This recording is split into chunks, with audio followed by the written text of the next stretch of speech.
I'm so tired of talking about Osama bin Laden. I want to ask the questions for a change. It's like, I get that shit. I got comments on my social media. Oh, I'm Rob O'Neill. I haven't talked about bin Laden for 3 minutes. It's like, guess what? Every motherfucker I meet every single day of my fucking life asks me about. Every day. Every single day. And whenever we see people in the street when you've been on the show, they're like, "Oh man, you're the guy who killed bin Laden." What did he think after the show was over? And I was like, not a lot. We got fucked up and watched the World Series. Like, you know? I always get a question too. It's a thing, same thing with the jokes about your name, and you've already heard it. Yeah. I dare you to ask me a question I haven't heard. So I'll be on stage, I do public speaking, and I'll wait. I love when it's a huge crowd. They'll say, have you ever thought about your safety?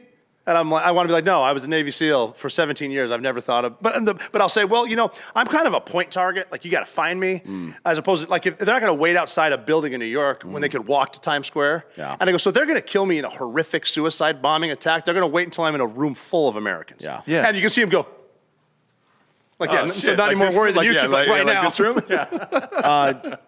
Did you see bin Laden's dick? You know what? I could have. I didn't look though. Oh, why not? God damn it! That would have been the Trump of all dick pics. See, nobody is. That would have been a power move. Get a picture of his damn asshole, it, dude. If it was you and his dick, and it was like, hey, dude, not his face. Hey, why haven't they released the pictures? Well, there's one reason. Just put the dick and asshole picture on Twitter and let people Photoshop it for the rest of the. My God, that's a good idea. Oh, you blew it, dude. Fuck. I mean, it was fine to kill him and all, but like, you didn't get a dick pic? Here I am looking for heroin and gold, and I didn't think I'd get a dick pic. Yeah. But think about it. Like, So nobody's ever asked you that question before. Yeah, boom. boom. There it was. Look how that took 1 minute. Yeah, We got but it. like I'm an extraordinary individual. That's incredible, though. Right. No one has ever asked me that. I do a lot of drugs. We started the show with Bradley Cooper's dick. Yes. And now that we brought up bin Laden's, here's the thing. You would search bin Laden's dick way more than you would Bradley Cooper's. Oh, yeah. Holy shit. Yeah, he had a bunch of weird porn, but it was mostly to encrypt like Swift transactions. Yeah, and shit, there right? was different transactions, different missions. They're getting across the border because it's nothing to bring porn across the border. Yeah. And he had that herbal Viagra. I think one of the funniest things about bin Laden though is he had his two old wives downstairs and he kept the hot one upstairs. Yeah, that's another big dick. Well, power move. You just rotate Power them. move. As soon as the wife gets unhot, she goes to the downstairs floor, and then you get a new one. you build a new wing of the compound. They did make a good joke though after the hit. We were listening to some of their conversations. There's two Al Qaeda guys, and they said, "Well, who turned him in?" And one guy said he turned himself in. He goes, "Why would he turn himself in?" He goes, "Dude, he's living with 3 wives in the same house for 5 years. He fucking called us." You should have signed those guys to a podcast deal. Exactly. if you would have gotten that dick, though, imagine how much that NFT would be worth. A dick Holy NFT. Shit, dude. I'm just impressed that in one conversation we went from Bradley Cooper's dick to Osama bin Laden's dick. Well, That's it's a the big- same person, really. I mean, it's not. You know what podcast you're on? It's like it's like going to a baseball game and being like, I can't believe that guy threw that ball.